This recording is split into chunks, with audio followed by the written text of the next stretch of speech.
안녕하세요, 포스트입니다. 오늘은 다큐멘터리의 시작에 대해서 이야기해 보려고 합니다.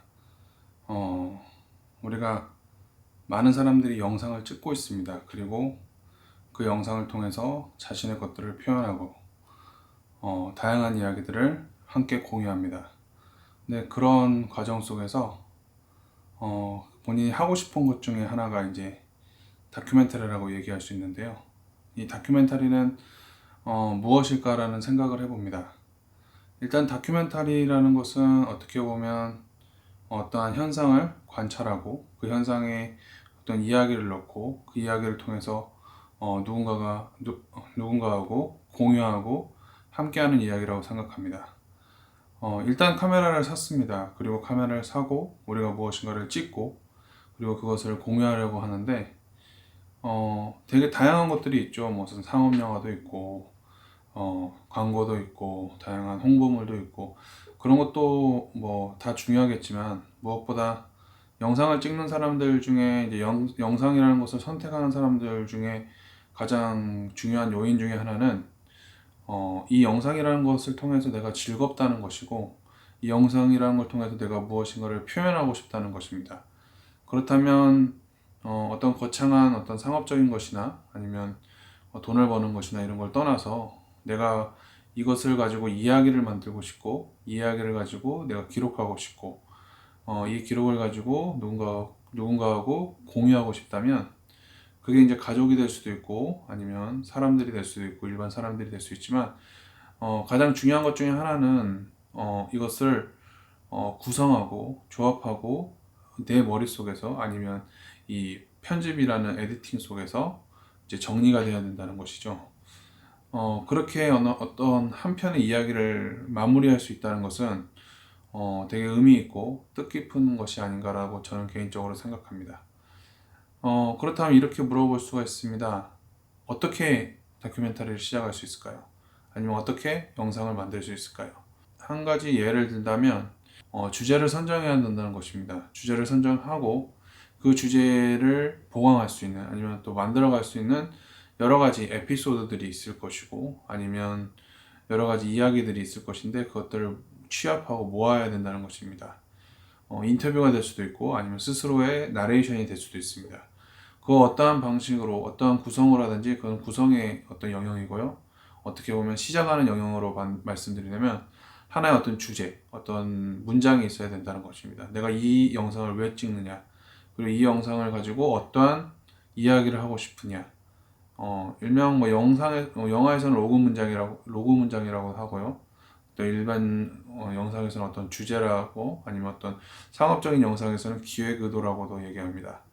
그렇다면 이 주제가 무엇인지를 먼저 선정한 다음에 이 주제를 가지고 이야기를 만들어 나가야 됩니다. 이야기를 만들어 나가는 과정은 여러 가지가 있겠죠. 뭐 이렇게 주제를 만들어 놓고 이야기를 풀어나가는 다큐멘터리가 있을 것이고 벌써 이미 콘티를 짜서 그 콘티대로 영상을 찍어 나가는 것이 있을 것이고요.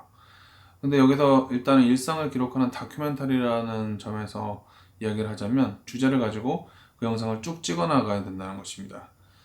그리고 그 쭉 찍어 나가는 영상 속에서 어떠한 이 주제를 어떻게 잘 꾸밀 수 있고 잘 보강할 수 있고 를 고민하고 하나의 이야기로 마무리하는 거 이것이 중요하다는 거죠. 지금으로부터 한 17년, 18년 정도 된 전에 제가 대학생 때 찍었던 첫 다큐멘터리인데요.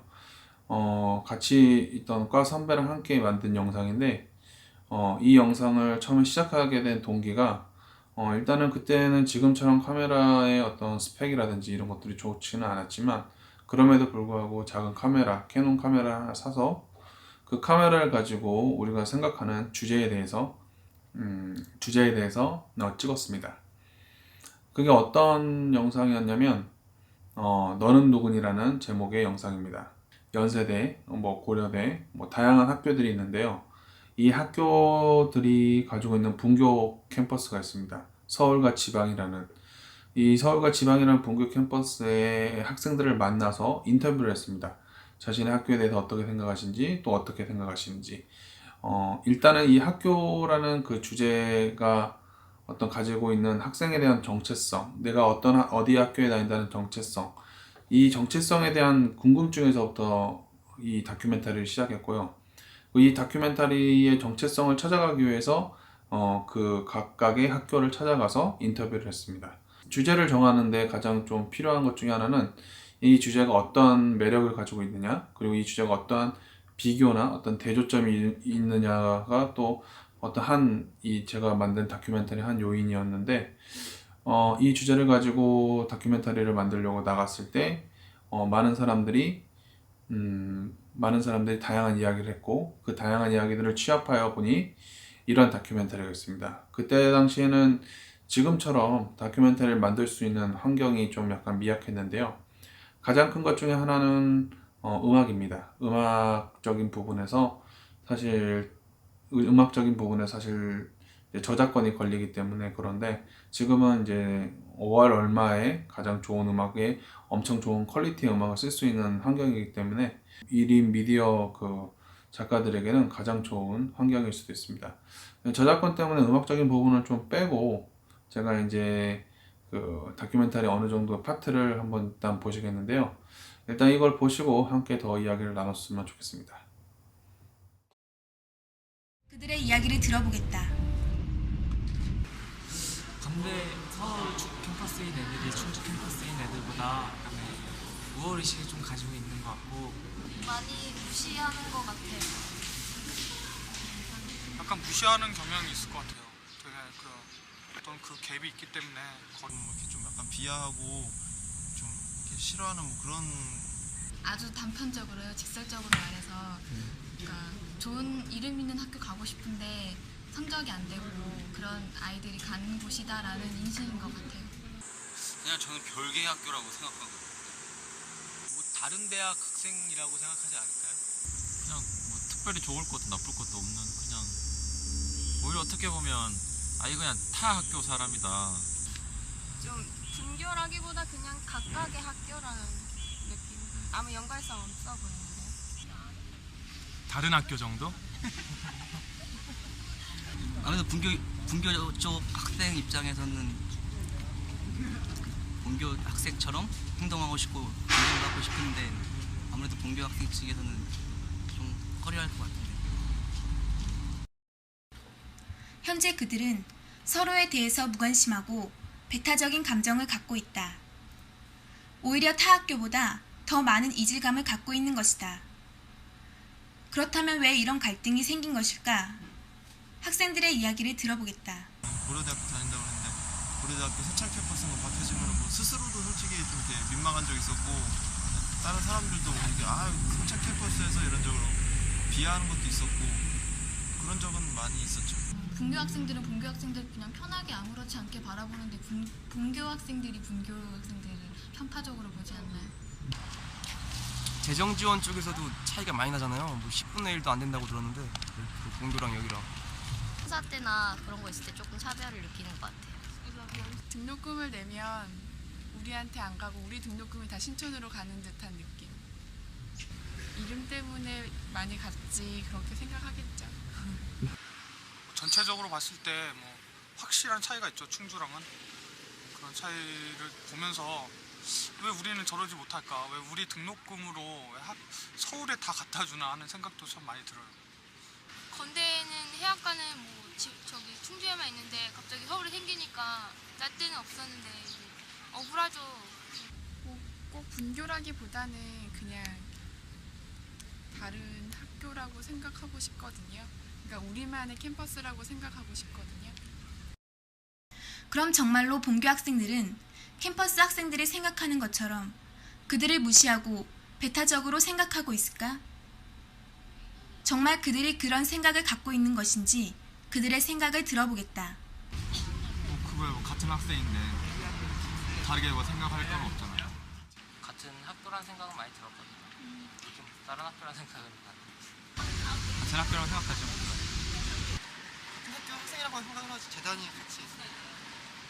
아무래도 같은 건국대학교라는 이름을 가졌으니까 같은 대학교 학생이라는 거 맞는데 솔직히 충주 사람들이랑 저희 서울 캠퍼스에 있는 사람들이랑 교류가 아예 없잖아요. 그래서 그렇게 알고 있거든요. 특별히 뭐 쟤네는 우리랑 달라라는 생각은 갖고 있지 않아요. 저 같은 경우는 제 친구가 건국대학교 저쪽 캠퍼스 무역학과를 나온 친구가 있거든요. 그래서 저는 뭐 그런 뭐 캠퍼스나 여기 본교 서울 캠퍼스라고 해서 그런 차별은 별로 이렇게 생각 안 하고요. 다 같은 학교 학생이라고 생각을 하고 있어요. 그런 거는 뭐 크게는 잘 못 느끼는데 예. 그렇다고 해가지고 뭐 배타적으로 본다든지 또 그런 면은 없는 것 같아요. 글쎄 별다르게 생각한 건 없는데 뭐 너무 이게 교류가 잘 안 되니까 뭐 그냥 딴 학교 사람들 같거든요. 홍익대학교라는 학생으로서 같이 도와야 되기 때문에 그 같은 소속감을 느끼게 되죠. 저희는 별로 생각이 없는데 오히려 반대로 좀 그쪽에서 좀 안 좋은 시각이 있는 거는 그런 거는 좀 특히 들었거든요. 그냥 연세대학교 원주 캠퍼스에 다니는 학생이다. 별로 특별한 생각 가져보려고. 그냥 일반 사람들이 처음에 분교에 대해서 생각할 때는 그 뭐 수능 점수 낮은데 넣었을 거라 이런 편견들을 가지실 것 같아요. 그냥 문제점이라면 무관심한 게 아닐까 그런 생각이 드네요. 본교와 분교에서 2년씩 생활을 한 현재 연세대학교 4학년에 재학 중인 한 학생의 이야기를 들어보겠다. 같은 연세대학교라고 말을 하기는 하지만 알게 모르게 속에 아니다라고 생각하는. 왜냐면 원주 캠퍼스라는 말 하기 전에 연세대 다니는데 이러면 사람들 반응이 벌써 와 이러는데 거기다 내가 원주 캠퍼스 다녀 이렇게 말하기가 좀 그런 거가 있지. 왠지 모르게 나는 아니다라는 생각. 그런 생각이 있게 마련이죠. 크게 두 종류의 사람이 있어. 그러니까 입학할 때부터 서울 캠퍼스를 생각을 하고 입학을 한 애들. 이중전공 제도가 있다는 걸 이용해서 재수하기는 좀 그러니까 그런 애들. 그리고 여기 온 것도 감지덕지한 애들. 알겠지? 그러니까 이 둘 사이에는 절대 섞일 수 없는 뭔가가 존재하는 거지. 2년 동안 4학기 이상 이수를 한 사람에 한해서 성적이 어느 정도 되고 학점이 어느 정도 되고 면접을 봐서 통과가 되면 이제 분교에 없는 전공을 선택을 해서 본교에 올 수 있어. 원주 캠퍼스에 입학을 하고 나서 재수를 하는 애들 중에 상당 부분이 그런 거지. 연세대 원주 캠퍼스를 다니느니 서울의 삼류대학을 다니겠다. 이런 거지. 그런 거면은 그냥 차라리 무슨 학교다라는 정체성이라도 있을 텐데 괜히 분교를 다니니까 이거는 뭐 연세대도 아니고 뭐도 아니고 이런 게 되는 거니까. 원주 캠퍼스를 다니는데 그냥 대학교를 다니고는 있는데 연세대생이다 이런 정체성은 없는 거죠. 고대 서창이랑 연세대 원주랑은 이렇게 하지. 연고전을 할 때 그러니까 서울에서는 이렇게 하고 원주에서는 이렇게 하고.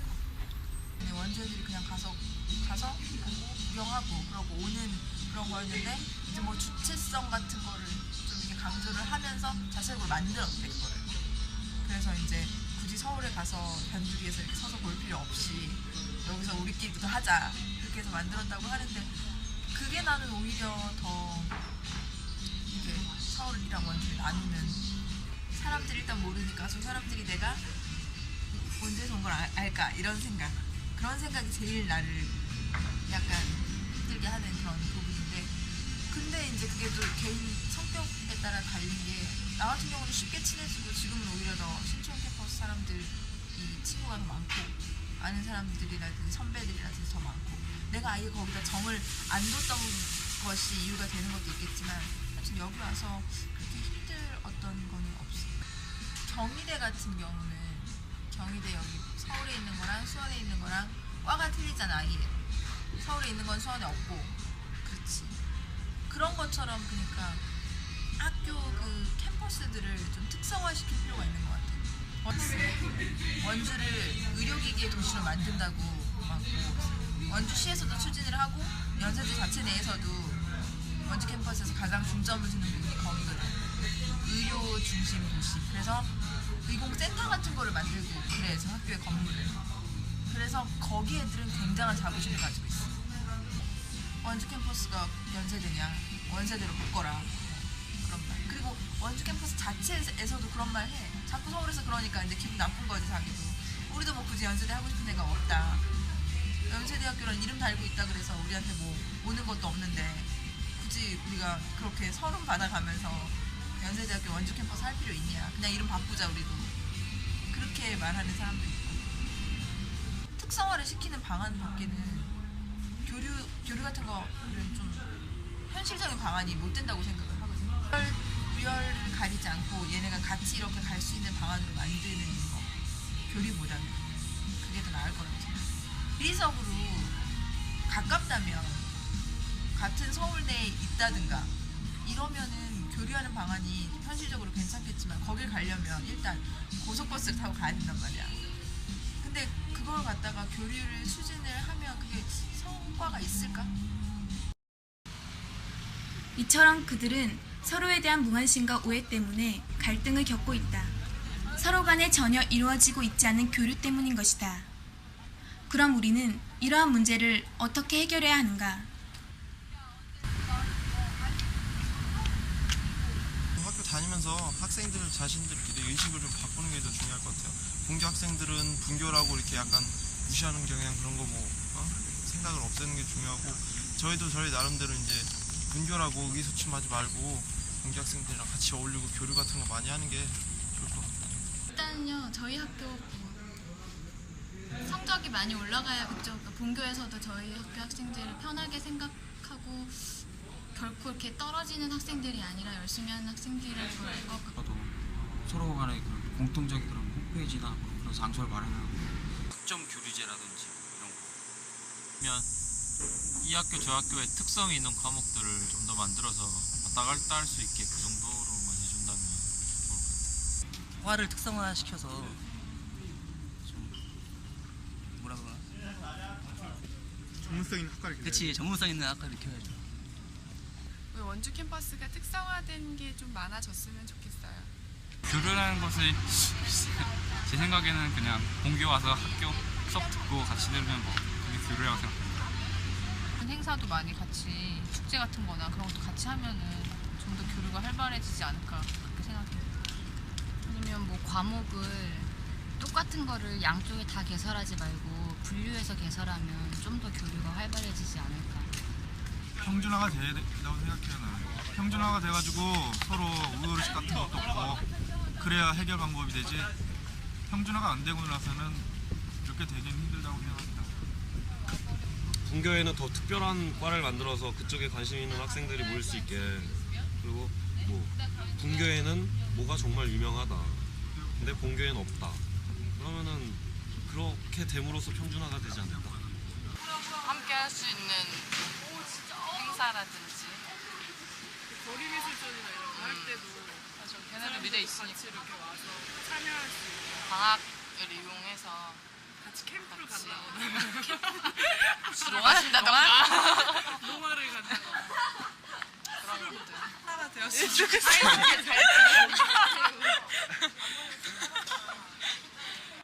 예, 이게 제가 만든 첫 다큐멘터리입니다. 어떻게 보면 이제 연출은 그 형이 기획이도록 하셨고 제가 같이 함께 동행하면서 카메라를 찍고 편집도 했는데요. 뭐 대학생이었기 때문에 함께 이야기를 나누고 이 작품을 같이 했던 것만으로도 좀 되게 만족스러웠고 되게 즐거운 작업이었습니다. 주제에 대해서 선정한다는 것이 때로는 어렵게 생각할 수도 있습니다. 하지만 어떻게 보면 일상 속에서 우리가 주제를 충분히 선정할 수가 있죠. 일상에 대해서 어떠한 시각으로 바라보고 그 시각 속에서 어떠한 메시지를 가지고 있고 또한 그 문장 속에서 우리가 어떤 영상을 만드느냐에 대한 고민을 되게 가까운 데서부터 시작한다면 사실 흔히 우리가 있는 일상 속에서도 충분히 좋은 다큐멘터리를 만들 수 있고 그 다큐멘터리를 편집하고 구성할 수가 있을 거라고 생각합니다. 다큐멘터리라는 영역이 어떤 거창한 영역이거나 아니면 너무 어렵거나 진부한 영역으로 이렇게 치부되는 것이 아니라 어떻게 보면 일상 속에서 아니면 자신이 살고 있는 어떤 삶의 영역에서 일어나는 다큐멘터리의 어떤 영역이 된다면 사실 유튜브라는 채널이 가지고 있는 다양한 채널의 효과와 그리고 그 연결성들은 기존의 미디어 시장에서 갖고 있지 않았던 다양한 역할로 드러날 것이고 또한 지금 현재도 그렇게 드러나고 있는 것을 보게 됩니다. 그래서 본인 스스로가 아니면 자기 자신이 다큐멘터리가 돼서 많은 사람들하고 소통할 수 있다는 것은 어떻게 보면 진솔한 삶의 대화일 수도 있고 다큐멘터리적인 부분으로서 어떤 자기가 이야기하고 싶은 주제를 가지고 다른 사람하고 소통할 수 있는 어떤 채널이 되지 않을까라는 생각을 하게 됩니다. 오늘 이렇게 짧게 제가 만든 다큐멘터리, 제가 처음 시작했던 다큐멘터리에 대해서 이야기했는데요. 그렇습니다. 다큐멘터리를 어떻게 시작해야 되나요? 이거는 어떤 장르가 되지 않을까요? 아니면 이거는 어렵지 않나요? 이런 얘기들도 많이 있지만 일단은 저는 하나 이야기하고 싶은 것은 일단 주제를 선정하고 그 주제를 자기가 만들어갈 수 있는 영상들을 찍어라 합니다. 그 주제를 선정하고 영상들을 찍는 그 과정이 하루가 될 수도 있고 이틀이 될 수도 있고 1년이 될 수도 있고 10년이 될 수도 있습니다. 하지만 그 주제를 가지고 그 기간 동안 찍어서 그것들이 하나의 영상으로 편집돼서 나왔을 때는 그것은 어떠한 영상보다 어떤 가치 있고 또 전달력 있는 다큐멘터리가 되지 않을지 저는 생각해 봅니다.